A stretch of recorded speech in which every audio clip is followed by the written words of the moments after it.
Hello everyone! Welcome to the Little Miniature channel. Today I am going to draw and color beautiful umbrella. Let's start drawing. First I will draw the top of the umbrella.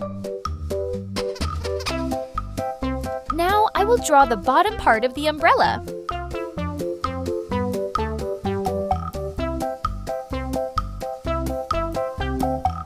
Now I will draw the handle of the umbrella, like this. Now I am going to this black marker to make this beautiful drawing more visible. Let's start coloring. First of all, the umbrella is pink. This side is also pink.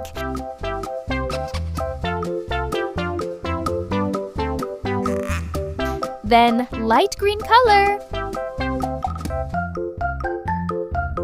Yellow color, like this.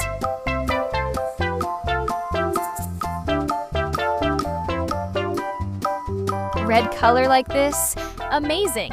If you like this video, please like this video and subscribe to the channel. See you next video!